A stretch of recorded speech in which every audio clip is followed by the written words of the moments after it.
Pensar, Cita Rosa, muerte, Box Day, identidad, Los Redondos, pueblo, Pescado Rabioso, ser, Miles Davis, forma, Manal, ente, Sui Generis, libertad, Hermética, emancipación, Rock. a priori. Rock a priori. Porque antes que nada, el rock. Bueno, Santi, ¿cómo andamos esta noche? Bien, la verdad que muy bien, entusiasmado con este tema del himno que venimos, bueno, objeto de nuestras charlas, de Que nuestras venimos conversaciones. entusiasmados hace dos programas anteriores Sí, también. exacto. Vos habías traído a colación en los programas anteriores, o en el programa anterior concretamente, una discusión filosófica regional de un mexicano, Leopoldo Sea, y un peruano, Salazar Bond. Exactamente. Bien, ahí habíamos quedado, si mal no recuerdo, la historia igual es mala, en una idea de que los dos más o menos eran medio hegelianos, ¿puede ser?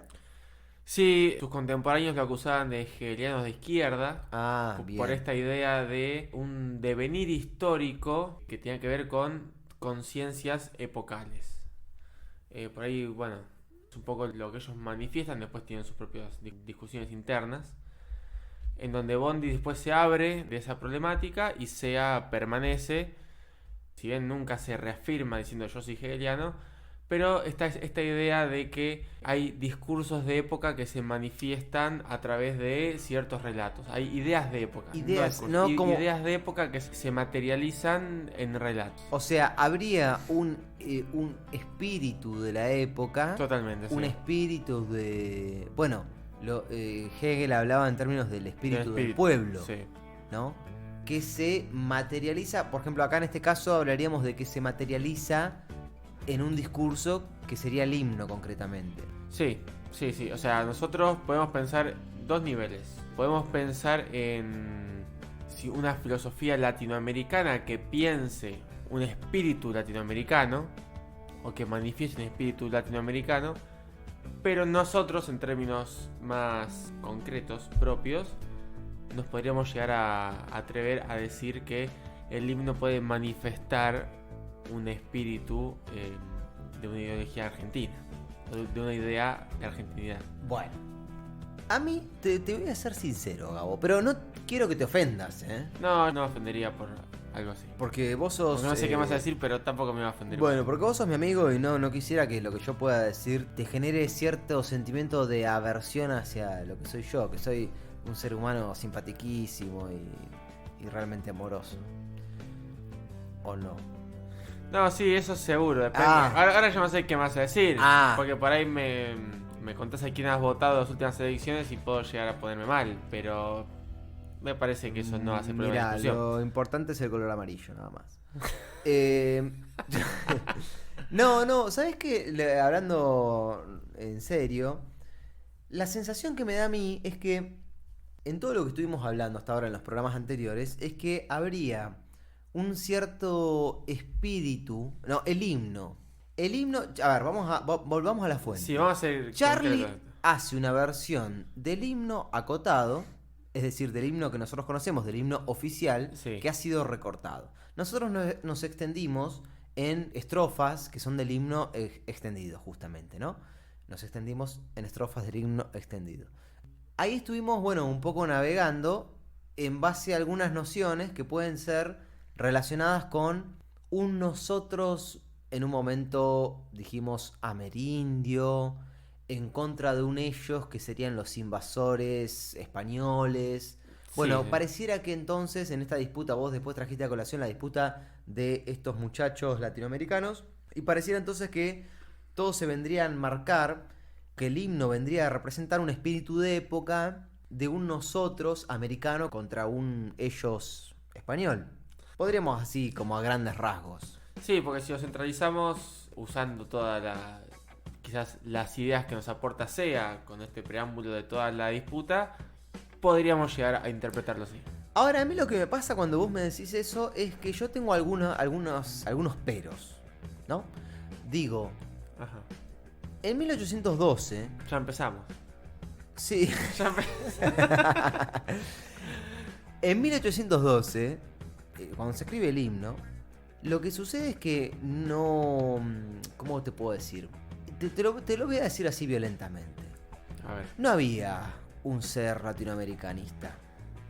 No, eso es verdad. Nosotros hicimos un anacronismo, o menos yo hice, por lo menos en el programa anterior, un anacronismo fuerte, pero como para mechar estas cuestiones, para generar cierto marco de interpretación. No, igual me parece Sí. absolutamente válido, e incluso la cuestión que analizábamos y que yo leí una cita en el primer programa de los incas, me parece súper valioso. Me parece buena la interpretación, porque el himno realmente es antihispanista y realmente levanta cierto espíritu americanista. Yo creo que es así. Ahora, también creo que hay que ver las cosas en su justa medida y ser muy, muy cuidadosos con el tema del anacronismo. A lo que voy es que, por ejemplo, se levanta una nueva y gloriosa nación, decías vos, ¿no? Sí. El himno lo dice. Vos lo traías a colación. ¿Qué es una nación en 1812? Porque hoy en día decimos, bueno, una nación, cuando hoy usamos el término nación, pensamos en el concepto de nación, pensamos X. Ahora, en 1812 no pensaban lo mismo que pensamos nosotros cuando utilizamos el término nación. Lo mismo cuando utilizamos el concepto de pueblo. No es lo mismo el pueblo de hoy, cuando hablamos en términos de pueblo, que cuando hablaban en 1810. A mí me gustaría que hagamos un repaso por esta terminología. Ujú. Démosle al oyente algunas precisiones. Uno puede decir que a partir de 1810 hay un movimiento iluminista o ilustrado en el Río de la Plata, que con la generación del 37, Sarmiento, Alberdi y amigos, Sí, sí. empieza el romanticismo. Es decir, a partir de la década del 30, concretamente, empieza el romanticismo, que se extiende hasta la década del 80, hasta la generación del 80. A partir de ahí va a venir lo que después es el positivismo y etcétera. Estamos pensando de 1830 a 1880. A mí, por ejemplo, esos 50 años del 1800. Exacto, claro. Ahí Echeverría viene de Francia y trae el romanticismo como una novedad cuando el romanticismo ya venía siendo Ya un trabajaba movimiento allá en importante en Europa. Europa desde el principio del siglo. Y recién empieza acá en Argentina, entre comillas, empieza el movimiento romántico, que se diferencia notoriamente del movimiento ilustrado. Entonces yo creo que es importante diferenciarlo, porque hay un concepto que un historiador, filósofo, llamado José Carlos Chiaramonte, denomina el principio de las nacionalidades. Es un concepto al que hacen referencia a un montón de historiadores hoy en día, Noemí Goldman, un montón. Y que consiste en decir, bueno, ¿en qué consiste el principio de las nacionalidades? ¿Qué indica? Indica que se supone una mismidad étnica a la nación. A la nación le suponemos, le damos como base, como asentamiento, una mismidad étnica, una homogeneidad, algo común del que todos venimos ya participando, Sí, sí. ¿no? Cuando en realidad eso está bien, eso lo implementan los románticos y después viene al pelo para construir la idea de la nacionalidad argentina, por ejemplo. Pero en 1810 o en 1812, en la época del himno, no existía tal cosa. Eso es un producto romántico, es un producto de los románticos. En 1812 lo que existía era una noción de la nación más vinculada a lo político, no a lo étnico. Había una separación entre lo político y lo étnico. Cuando nuestros revolucionarios de Mayo hablan en términos de nación, hablan en términos de nación en su sentido político, como organización política. Por ejemplo, una ciudad era una nación. Independientemente de quién la habite. O sea, de qué sujetos. Bueno, En sí, ella. habría que ver todas esas cuestiones. Pero, digo, a lo que voy es que no es la nación argentina. No hay que suponer, Claro. porque sería un anacronismo, suponer que la nación argentina, peruana, paraguaya, etcétera, existían cuando hablábamos en 1812 del himno. No, no sucedía. No existían esas nacionalidades. Esas nacionalidades empezaron a existir después, con esto que yo menciono del principio romántico de las nacionalidades, de suponer un fondo común, una especie de esencia, esa idea romántica. Es una idea romántica bien interesante. Yo creo que los autores que vos señalaste en el programa anterior, que son Leopoldo Sea y Salazar Bondi, Sí. comparten algunos elementos románticos. La valoración de lo propio, la valoración de lo auténtico en contraposición al cosmopolitismo, por ejemplo. Sí, eso seguro. Eso es un punto recontra clave y creo que es un punto recontra hiper romántico antes que liberal o ilustrado. Sí, también esta idea de que hay una identidad, de una idiosincrasia propia americana. Claro. Y que hay que rescatarla. Tal cual, y sí. valorarla. Y construir a partir de ella. Bueno, ellos no van a usar esa palabra, pero trabajar en función de eso también. La idea de un pasado épico, ¿no? Nosotros nos extendimos en la parte de los incas y demás, que el himno trae a colación. Bueno, ahí hay como una idea de un pasado épico, como también está la idea uno puede decir que ahí está el problema, que uno puede decir que en el himno hay elementos románticos en el himno. A mí me parecería que no, ¿no? O sea, 1812, movimiento romántico no existía Sí, sí. en el Río de la Plata. Pero a lo que voy es que uno puede decir, si lo ve con los ojos de hoy, bueno, habría algunos elementos que después fueron románticos, sí, sin duda. Esto que te digo de la valoración de un pasado épico. Pero no habría que caer en esa trampa, que es la trampa del anacronismo. A mí me parece que es una trampa eso. Que no había una nación latinoamericana. Es difícil esto, ¿eh? Yo creo que los historiadores deben nosotros quizás no estamos tan capacitados para dar este tipo de debates historiográficos como lo puede estar gente formada en historia. Pero yo creo que tendríamos que ser cuidadosos de no caer en la trampa del anacronismo. Estoy hablando mucho, Gabo, me parece. No, es interesante que menciones esto porque hay un libro que se llama Historia de la Nación Latinoamericana que empieza el preámbulo, digamos, o las primeras páginas empiezan con esta idea de América Latina era una gran nación que fue balcanizada, Bien. que fue separada por todo este ultraje colonial. Ujú. Y después, bueno, el libro se desarrolla con la historia de América Latina desde la perspectiva como si fuera una sola región, ¿no? Desde sus luchas independentistas, desde ciertas idiosincrasias comunes, que es lo que rescata. Pero esa tesis de que éramos una sola nación que se partió, que la partieron, existe en algún lado. No es un invento nuestro, una cosa que nos gusta pensar ahora de la patria grande y etcétera. Existe y fue sostenida y fue pensada y hasta hubo, o si se quiere, se puede haber interpretaciones de un montón de hechos históricos. Claro. Eso. Bueno, yo mira, te digo, yo soy peronista, ¿no? Y vos me preguntarás, ¿desde cuándo? ¿Desde cuándo? Bueno, desde... No sé, ¿desde cuándo? Sin Desde que duda... naciste. No, desde que nací no. Yo siempre tuve una inclinación de izquierda, cierta sensibilidad con respecto a algunas cuestiones sociales. Pero peronista específicamente, como la autodenominación peronista, a mí hubo un hecho concreto que me inclinó hacia esos rumbos, que es haber visto el documental La Hora de los Hornos de Pino Solanas y Osvaldo Getino, 1968. Eso es un documental que dura como 3 horas, tremendo, donde recuerdo uno de los primeros capítulos, tiene muchos capítulos, ¿no? Imagínense 3 horas. Uno de los primeros capítulos habla de la balcanización de América. O sea, la idea de la América como un todo y la balcanización. Pero es un tema con el que creo que tendríamos que trabajar.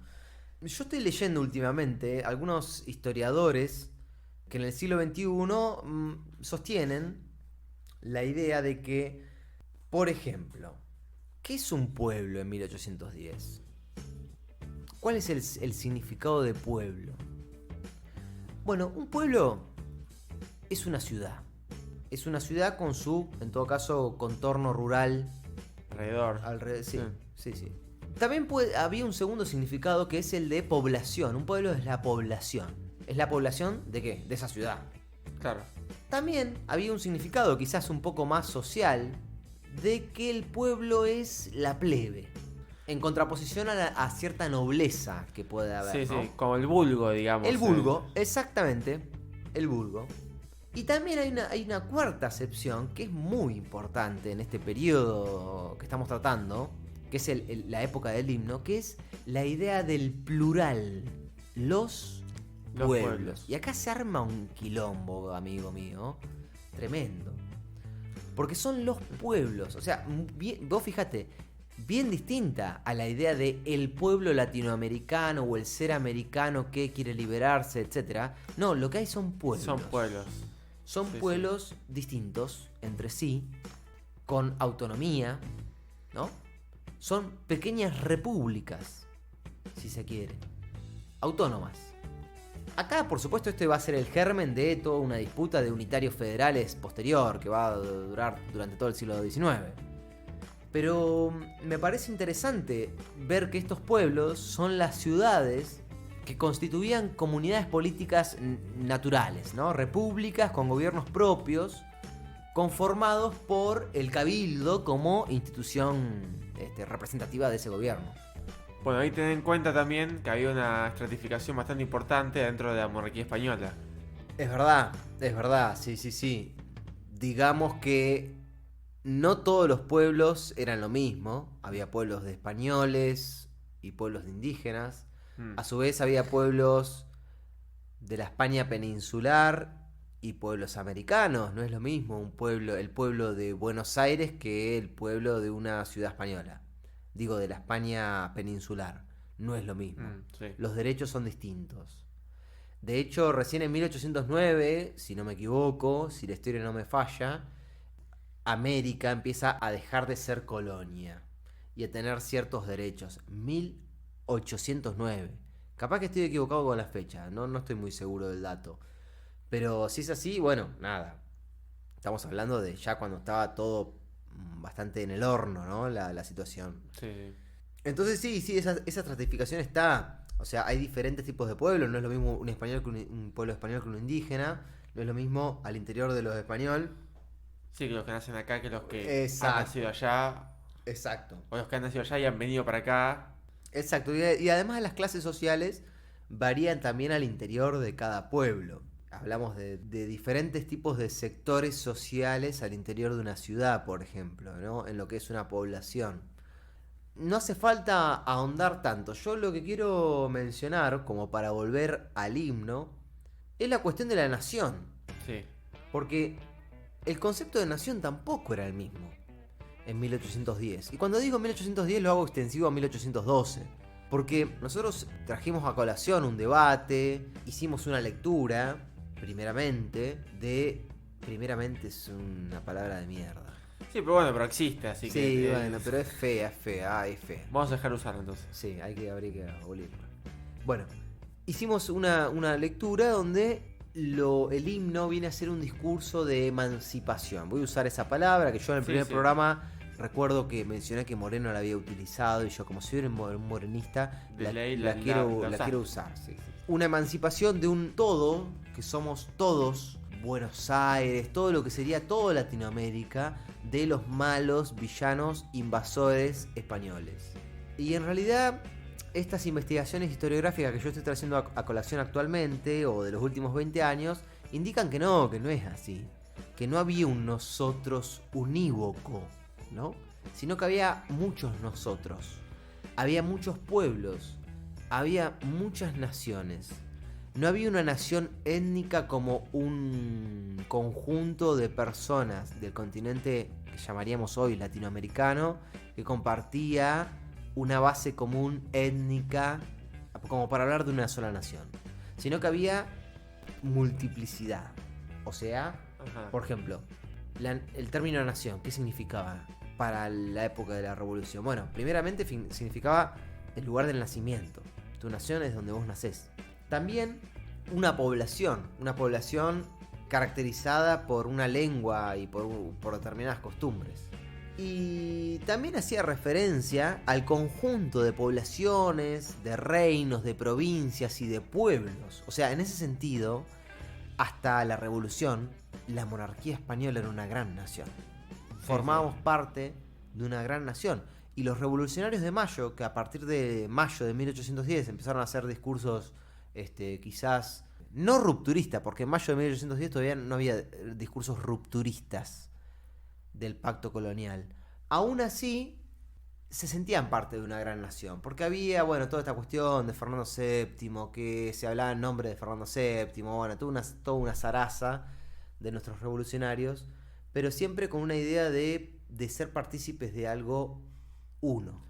Pero esa parte de la gran nación estaba en Europa centralmente, o sea, estaba en España. Sí.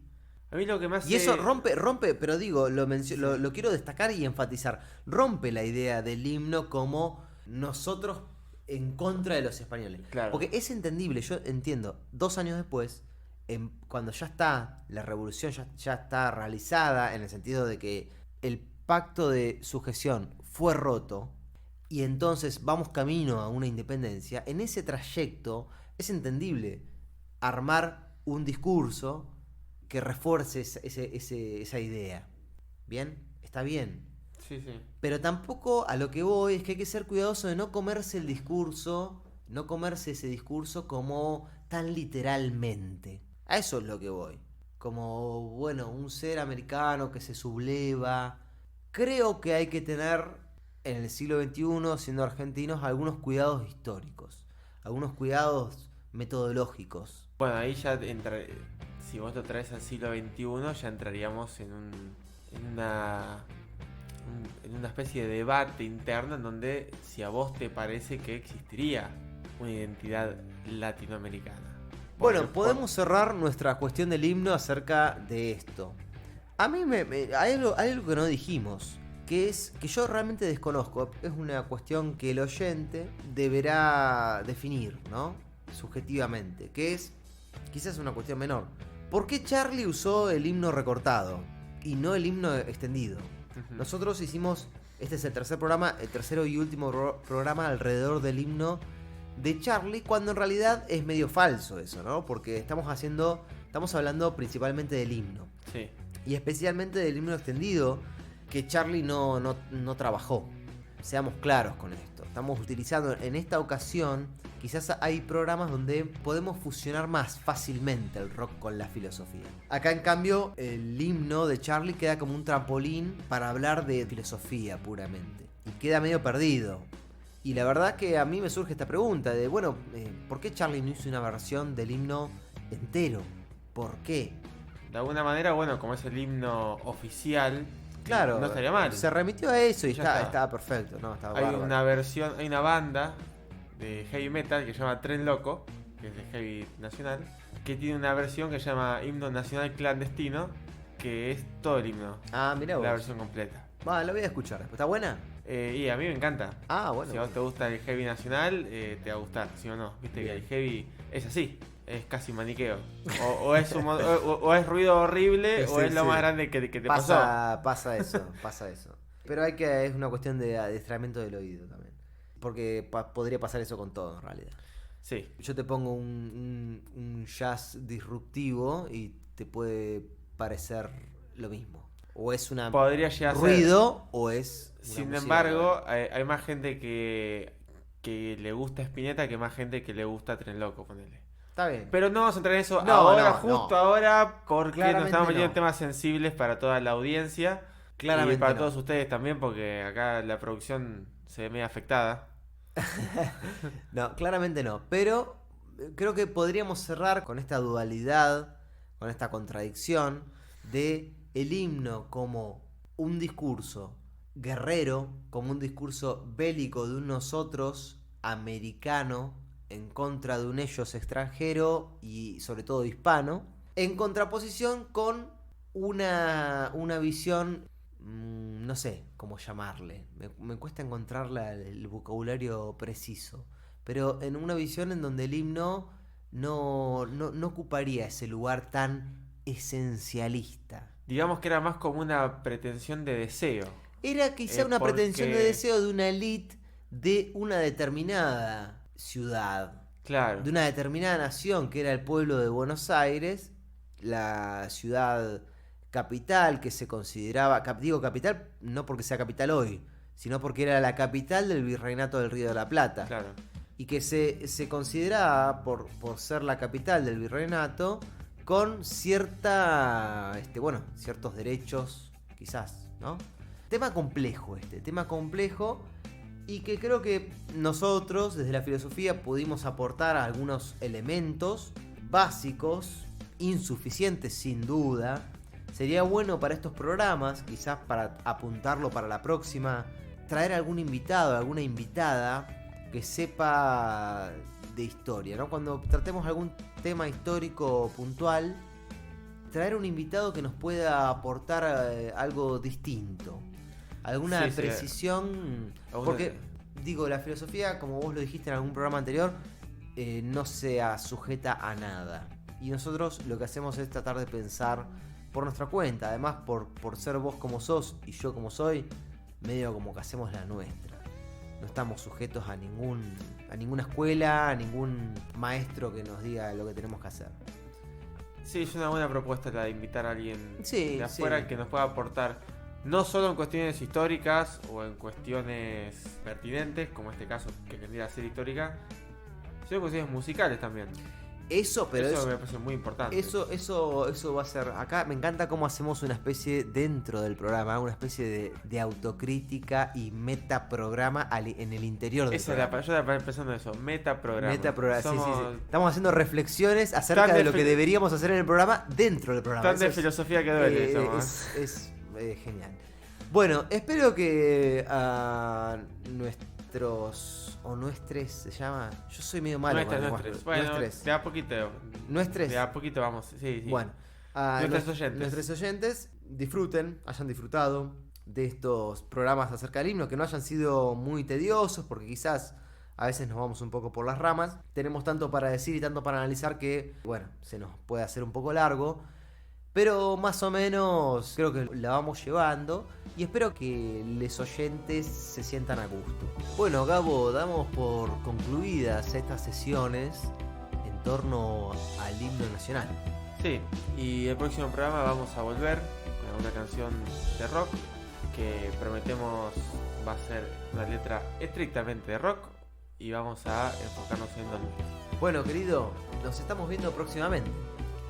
Bueno, así será entonces. Que tengan buenas noches. Dale, un abrazo grande.